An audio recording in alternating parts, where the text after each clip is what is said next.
नमस्कार, स्वागत है आपका। मैं हूं आपके साथ दिनेश अवस्थी। लखनऊ लुलु मॉल नमाज विवाद को लेकर सीएम योगी आदित्यनाथ सख्त रुख अपना लिया है। उन्होंने कहा कि कानून के साथ खिलवाड़ करने वालों को कतई बर्दाश्त नहीं किया जाएगा। लखनऊ प्रशासन से माहौल बिगाड़ने की कोशिश करने वालों पर कड़ी कार्रवाई करने की बात कही है। उन्होंने कहा कि लखनऊ में एक मॉल खुला है, वो मॉल अपने व्यावसायिक प्रतिष्ठान को लेकर काम कर रहा है। उसको राजनीतिक अड्डा बनाना और अनावश्यक बयानबाजी करना और उसके नाम पर सड़कों पर प्रदर्शन करके लोगों के आवागमन को बाधित करना बर्दाश्त नहीं किया जाएगा। सीएम योगी ने कहा कि बार बार लखनऊ प्रशासन द्वारा चेताने के बावजूद भी अराजकता पैदा करने और सांप्रदायिक विद्वेष पैदा करने का जो प्रयास किया जा रहा है, लखनऊ प्रशासन को इसे गंभीरता से लेना चाहिए। ऐसी किसी भी शरारत को स्वीकार नहीं करना चाहिए। ऐसे तत्वों से सख्ती से निपटना जाना चाहिए। लखनऊ के लुलु मॉल में नमाज पढ़ने का मामला तूल पकड़ता जा रहा है। मॉल में नमाज पढ़ने की वीडियो वायरल होने के बाद हिंदू महासभा ने कहा था कि अगर दोबारा ऐसा हुआ तो कार्यकर्ता मॉल के भीतर सुंदरकांड का पाठ करेंगे। सोशल मीडिया पर वायरल हुई वीडियो में आधा दर्जन लोग मॉल के भीतर नमाज पढ़ते नजर आए थे। इस मॉल का उद्घाटन सीएम योगी आदित्यनाथ ने ही किया था। मॉल में नमाज पढ़ने को लेकर हिंदू महासभा के राष्ट्रीय प्रवक्ता शिशिर चतुर्वेदी ने कहा कि सार्वजनिक जगहों पर नमाज पढ़ने की मनाही है। आरोप लगाया था कि मॉल में एक खास धर्म के लोगों को ही नौकरी दी जा रही है, लेकिन वायरल वीडियो पर मुस्लिम धर्म गुरुओं ने दावा किया है कि इतने कम समय में कोई भी नमाज अदा नहीं की जा सकती है। उधर पूरे मामले में लुलु मॉल प्रशासन पहले ही कह चुका है कि पूरे परिसर में इस बात का नोटिस लगा दिया है कि मॉल में किसी भी तरह की धार्मिक प्रार्थना की अनुमति नहीं होगी। इससे पहले लुलु मॉल को लेकर अखिलेश यादव ने भी सरकार पर सवाल खड़े किए थे।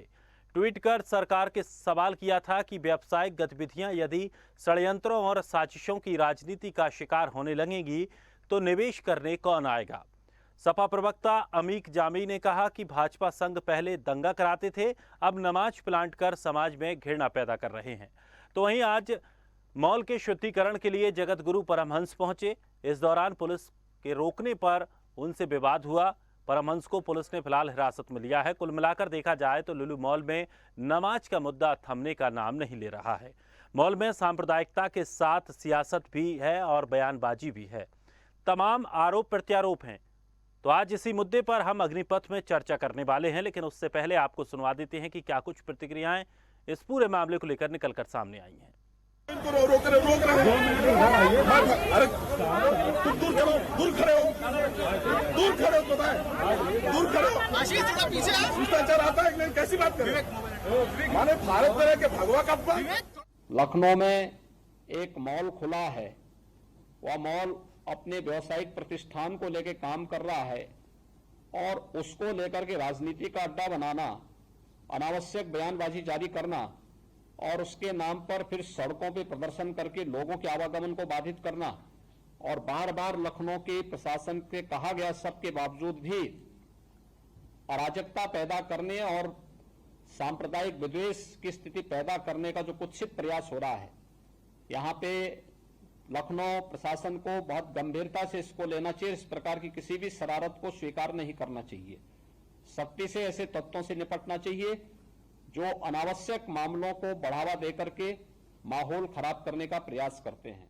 बीजेपी, आरएसएस और उसके जो बगल बच्चा संगठन है, इतिहास में ये है कि ये पहले तो दंगे प्लान करते थे। अब ये योगी मॉडल का एक नया तरीका है कि लुलु मॉल में नमाज प्लांट की गई, क्योंकि जो लोग लखनऊ पुलिस के जरिए पकड़े गए उनका मुस्लिम वर्गों से तो कोई संबंध अभी तक तो आया नहीं है। नमाज प्लांट की गई, उसके वीडियो वायरल हुए। अब पूरे देश में पिछले 5 दिनों से अगर कोई बहस है तो वो एक बहस है कि लुलु मॉल आतंक के पैसे से है, लुलु मॉल मुसलमान के पैसे से है।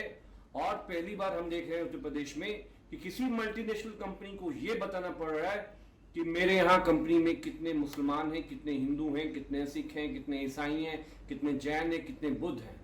मुख्यमंत्री योगी जी, अगर आप सूबे में इन्वेस्टमेंट चाहते हो, अगर आप सूबे में चाहते हो कि विकास हो, तो जब तक आप अपनी ये विघटनकारी तोड़ने वाली जो आपकी राजनीति है इसको आप खत्म नहीं करोगे तो प्रदेश में विकास का माहौल नहीं बनेगा। श्री शैलेंद्र गिरी के नेतृत्व में कार्रवाई करते हुए सर्वेलेंस एवं इलेक्ट्रॉनिक साक्ष्य और सीसीटीवी फुटेज के आधार पर काम करते हुए इन्होंने दिनांक 14 तारीख को सुशांत गोल्ड सिटी में ही लुलू मॉल के मैनेजर सिप्तेन हुसैन द्वारा दी गई तहरीर के आधार पर जो मुकदमा पंजीकृत हुआ था 362/22, उस मुकदमे में अज्ञात अभियुक्तों के खिलाफ पंजीकृत हुआ था, जिनके लोगों के द्वारा बिना किसी अनुमति के सार्वजनिक स्थान पर लुलू मॉल के एक जगह पर नमाज अदा की गई थी। उनके 4 लोगों को सीसीटीवी फुटेज एवं सर्विलांस के आधार पर चिन्हित किया गया।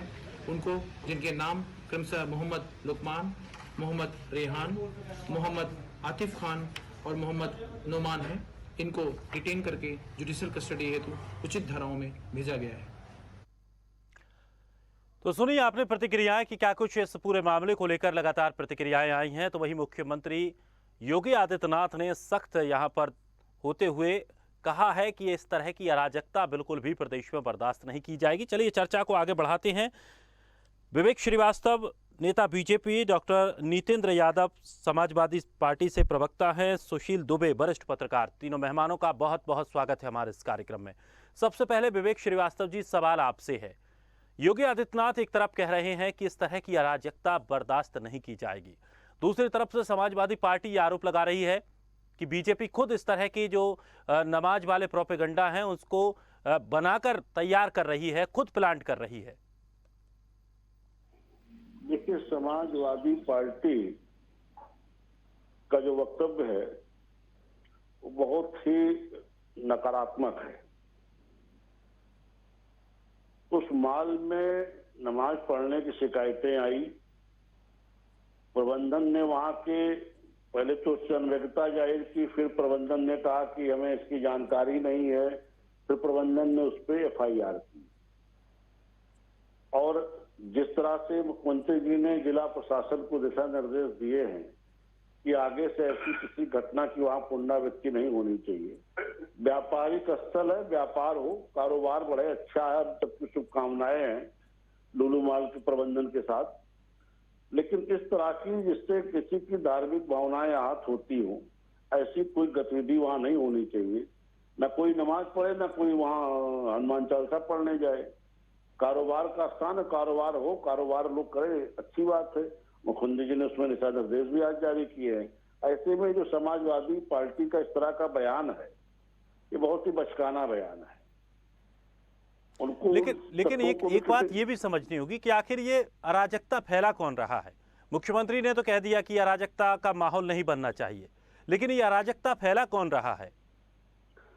जिन लोगों ने सबसे पहले बार वहां नमाज पढ़ी, जिन लोगों ने उस वीडियो को साजिशन वायरल किया कि इस क्रिया पे दूसरे समाज की प्रतिक्रिया आएगी।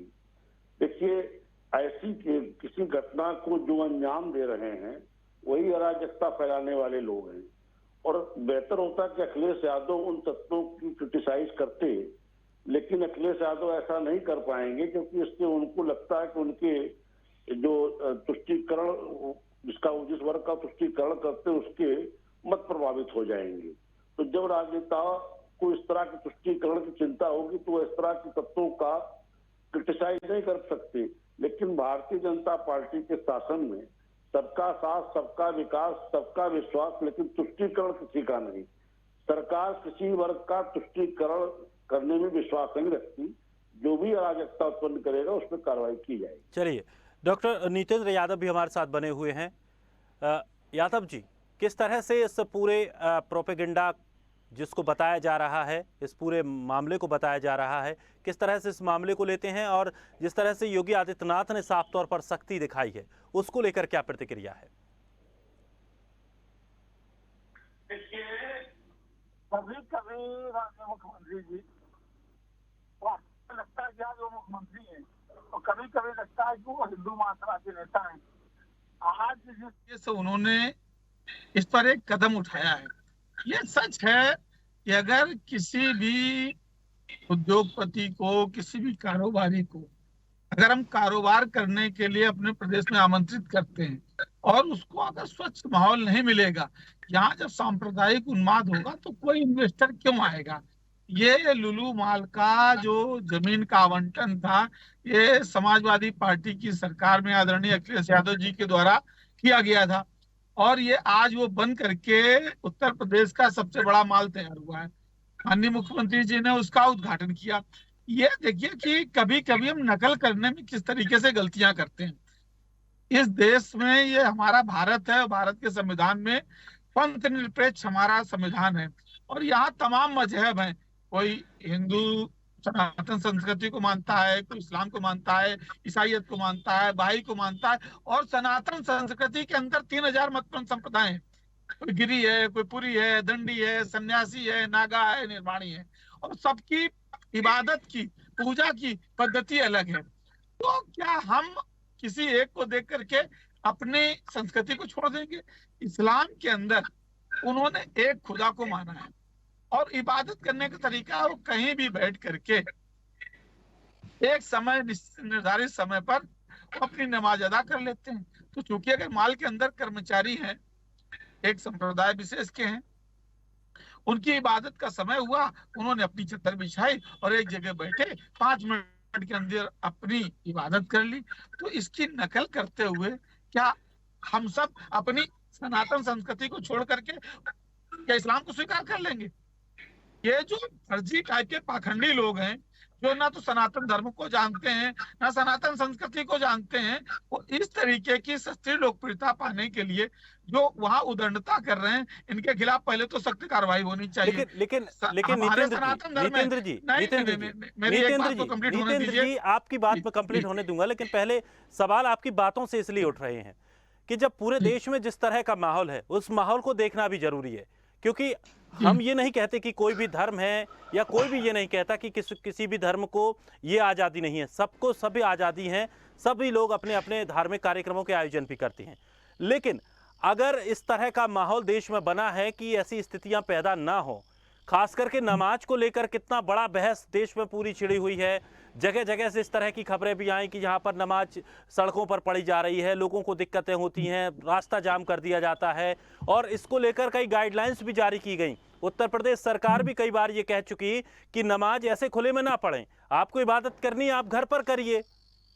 लेकिन अगर इस तरह की जब अराजक स्थिति बनाने के लिए ऐसा माहौल बनाया जाता है और विपक्ष समाजवादी पार्टी उसके पक्ष में आकर खड़ा हो जाता है, तो क्या ये सही है? दिनेश जी, अच्छी बात कही। देखिए, मैंने बार बार कहा कि तमाम संप्रदाय विशेष के लोगों की, पहले तो ये जो पाखंडी बैठे हैं, इनको तो धर्म नहीं पता है। दुनिया का एक ही धर्म है, धर्म ने दूसरा सत्य समाना, आगम निगम सो वेद बखाना। ये सनातन धर्म की परंपरा है। सनातन धर्म जब हम द्वैत कुटुंबकम की बात करते हैं, जब हम विश्व गुरु की बात करते हैं, तो हमारा सिद्धांत होता है अयम निजावेति गणना लघु साम उदार चरिता नाम तो वसुधैव कुटुंबकम। हम पूरी वसुधा को अपना कुटुंब मानते हैं और सबको मानवता की बात करने वाले लोग होते हैं। लेकिन ये जो तथा कथित कोई महामंडलेश्वर आ जाता है, वो पूरे जीवन से डकैती डालता है, 20 साल बाद पकड़ा जाता है कि वो लालाराम गिरोह का सदस्य था, चित्रकूट में पता चला कि वो महामंडलेश्वर था 20 साल से। तो इस तरीके के जो अपराधी, डकैत, चोर थे, ये लोग जो आज भगवा धारण करके और अपने को संत कहते हैं और सस्ती लोकप्रियता पाने के लिए ये जाकर इस तरीके का अराजकता पैदा करते हैं। कोई भी संत किसी भी मजहब को, किसी भी मत को डिस्टर्ब नहीं करता है। और मैंने बार बार कहा कि अगर कोई व्यक्ति अगर इबादत कर रहा है तो वो कर रहा है। बिल्कुल बिल्कुल बिल्कुल। लेकिन जो अराजकता की शुरुआत करेगा, अराजक माहौल बनाने की शुरुआत करेगा, उसके साथ आप सबसे पहले खड़े नजर आते हैं। आप घटना की प्रतिक्रिया पर नहीं जाएंगे, क्योंकि जब ऐसा माहौल बना है नहीं विवाद पैदा होगा। आप मेरी बात को सुनिए। अगर कोई व्यक्ति किसी की संस्कृति में खड़े होकर इबादत करना है, हमारी संस्कृति में बैठ करके पूजा करना है, लेकिन कानून से बड़ा मुझे लगता है कि कुछ नहीं होना चाहिए, नहीं होना चाहिए, नहीं होना चाहिए नीतेंद्र जी, नहीं होना चाहिए। अगर कहीं पर, अगर प्रशासन ने साफ तौर पर इंस्ट्रक्शन दिया है कि कहीं भी इस तरह की चीजें नहीं होंगी तो नहीं करना है। संविधान से बड़ा कोई नहीं है देश में, संविधान से बड़ा कोई नहीं है, संविधान से बड़ा कोई नहीं है। ना हिंदू बड़ा है, ना मुसलमान बड़ा है, सबसे बड़ा इस देश में संविधान है, जिसको लेकर सभी को चलना है। जो कानून बनाया है, कानून का सभी को पालन करना है। चलिए, इस तरीके की चलिए शुद्धिकरण की बात कर रहे हैं, इन्हें पता शुद्धिकरण क्या होता है? सुशील जी, जिस तरह का माहौल बना है, क्या ये माहौल सही है? हमारे देश के लिए सही है, और आखिर इसकी वजह क्या है? दिनेश जी, सबसे पहले तो यूसुफ अली को, लुलु मॉल के मालिक हैं, उनको ढेर सारी बधाई मुबारक कि अरबों खरबों की करोड़ों की प्रचार उन्होंने कुछ सड़क छाप लोगों के कारण ले लिया, उसके लिए उनको बधाई। दूसरा दिनेश जी, चाहे रेहान हो, चाहे आतिफ हो, चाहे लक्ष्मण हो, चाहे नोमान हो, चाहे सरोज योगी हो, चाहे गौरव कृष्णा हो, चाहे कृष्ण गोपाल पाठक हो, चाहे अरशद अली हो, आप देखिए हिंदू और मुसलमान में एक बात कोई समझ ही नहीं पा रहा है, किसी ने नोटिस ही में नहीं लिया, चाहे वो पुलिस हो, चाहे वो जिम्मेदार हो। नमाज जब अदा की जाती है 9 लोग से, तो जाजम बिठा के की जाती है, बाकायदा जाजम के बिना नमाज होती ही नहीं, या फिर चद्दर बिछाते हैं या फिर अंगोछा बिछाते, मोस्टली जाजम बिछाते। आप देखो वो जो सड़क छाप जोकर थे मुसलमान, वो कोई जो कहा क्या बिछाए थे, वो तो बस आए थे और सब जो भी कुछ किया। और उधर देखे नए लकोकी जो थे, हिंदू वाले लकोकी नए, ये हमारे आसनी बिछा के हनुमान चालीसा पढ़ी जाती है, मोबाइल देख के नहीं पढ़ी जाती है। ये कोई इवेंट का शो नहीं हो रहा था ना, उसके बाद आसनी थी, 100 ग्राम के लौंडे आके बैठ गए, ना उनकी आसनी थी ना उनका। इसका मतलब ये साजिश थी पूरी। धन और लुलु मॉल ने देर कर दिया, कुछ लोग आ गए बीच में अपनी रोटी सेकने, भगवा को तो मारा नाश कर दिया। भगवा मेरी योगी आदित्यनाथ जी से आपके प्रतिष्ठित चैनल के माध्यम से मांग है, राष्ट्रद्रोह तो नहीं, यूपी द्रोह का मुकदमा कतई कायम करना चाहिए, तत्काल सुधार गोल्ड की टीम हो जाना चाहिए। क्या मजाक बना रखा है, हाथ जोड़ के बुलाते हैं ग्राउंड ब्रेकिंग सेरेमनी में कि आइए निवेश करिए, फिर कहते हैं अरे मुसलमान 100% मुसलमान है माल में, तो क्या दिक्कत है, खरीदारी अगर फ्री मिल रहा है या छूट पे मिल रहा है आप नहीं जाओगे, और हिंदू नहीं जा रहा है, लाखों 7 लाख लोग जा चुके एक हफ्ते में। मुसलमान है 35 करोड़ मुसलमान इस देश में, क्या कर लिया आपने, क्या ये भगवाधारियों ने कर लिया?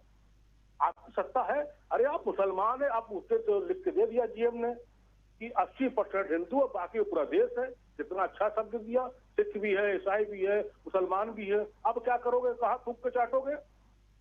बेशर्मी की लिमिट कर दी इन संगठनों ने, चाहे वो मुसलमान संगठन हो चाहे वो हिंदू संगठन। एक वो अयोध्या से चलता बाबा पवन हंस नाम को जोकर, वो कभी कहता हम सर में डूब जाएंगे, कभी वो आगरा चला जाता है कि वो तेजो महल हमें जल चढ़ाना है, और आज आ गया देखो लेके ला।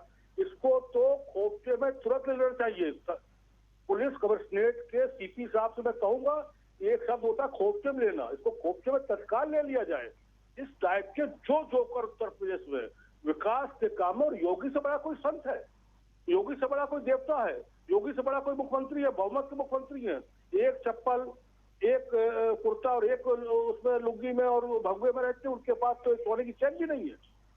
और जो आप देख लीजिए वो सजे धजे आ जाते हैं रंग लगा के, लगता है जैसे मेकअप करा के आए हो। ये धूर्त लोग, चाहे हिंदू हो, चाहे मुसलमान सभा हो, चाहे मुसलमान मजलिस हो, चाहे हिंदू महासभा, कोई सभा हो, कोई भी आदमी विकास के रास्ते में त्रिशूल, तीर, कमान या वो जो अपना चापड़ लेके कोई आए, मोदी जी और योगी जी तत्काल यूपी द्रोह का लगा के मुकदमा, और मिनिमम 6 महीने की कोई वो जमानत ना होनी चाहिए। आखिर आप बताइए, लुलु मॉल कोई ये 10 बाई 10 की दुकान तो है नहीं कि आप उठा ले जाओगे। 3-4 साल से बन रहा था, तब आपने रजिस्टर लेके निकले नहीं कि कौन मुसलमान भर्ती हो रहा है और कौन हो रहा है सब। और फिर योगी मोदी ने उद्घाटन किया, ऐसे थोड़ी लोग चले आए। वर्ल्ड लेवल की भी जो बिजनेसमैन की वो होती है, बिजनेस की टैक्टिक होती है, वो उसके कारण सब चीजें हैं, समस्या कोई है नहीं। अरे फ्री पास ले लो भाव, चलो फ्री में खाना खा लो, जाके पिज्जा बर्गर खा लो, और ये जो आए हैं दाढ़ी वाड़ी बढ़ा के चंदन लगा के, अरे साबर में नॉनवेज वाला पिज्जा खा लो। आत्मा में तो चैन पड़नी चाहिए कम से कम। लेकिन मेरा मानना ये है कि हर धर्म का सम्मान करते हुए, हर धर्म का सम्मान करते हुए, देश खाली हिंदू मुसलमान से नहीं है, कई धर्म इस देश में है, कई मत है, कई मतैक्य हैं, कई आस्थाएं हैं। और फिर आपसे दिनेश जी एक और निवेदन करूंगा, ये एक एक क्षण में घड़ी घड़ी जो धार्मिक भावनाएं आहत हो जाती हैं, आस्था आहत हो जाती है। तब आस्था नहीं आहत होती जब दिवाली पर साल भर गणेश लक्ष्मी रखते और अगले दिन क्या काटते जाके कीचड़ में नदी नाले में, तब आस्था आहत नहीं होती हिंदुओं की।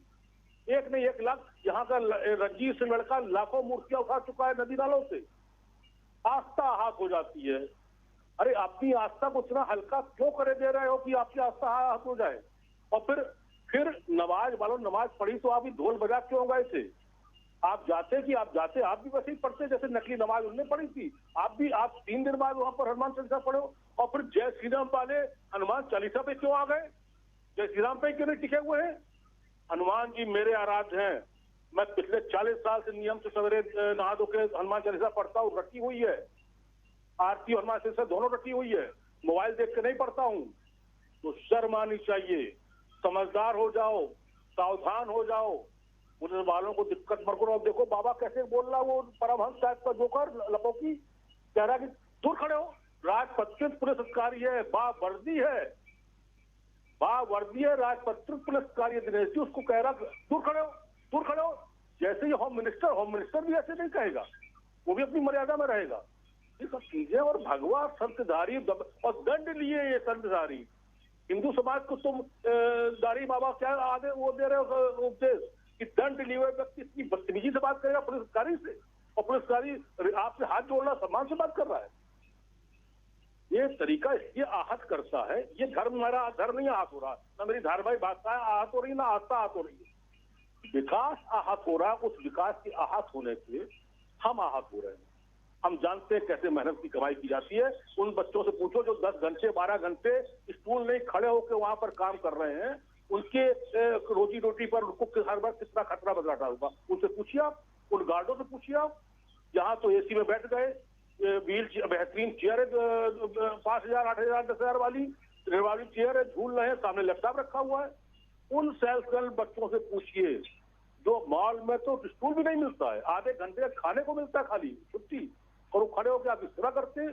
उनके मुस्तकबिल, उनके भविष्य और इस प्रदेश और देश के भविष्य के बारे में सोचिए।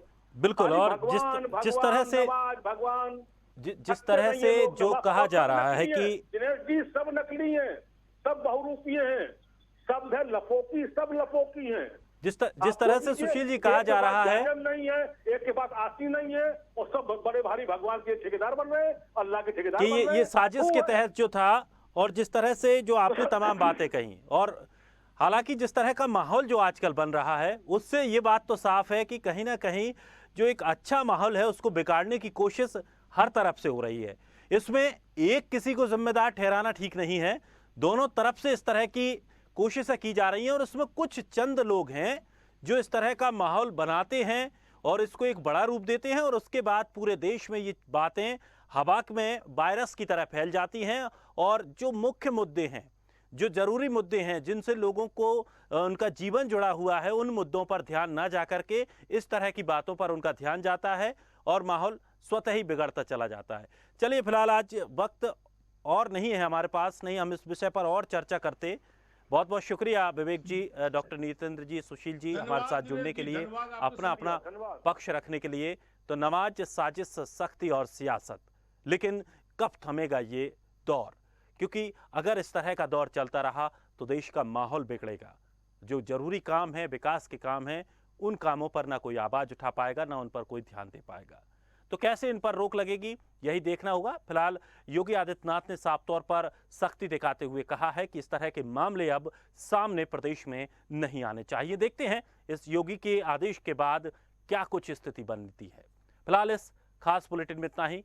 ताजा तरीन खबरों के लिए आप बने रहिए स्वदेश के साथ। सबसे पहले देश।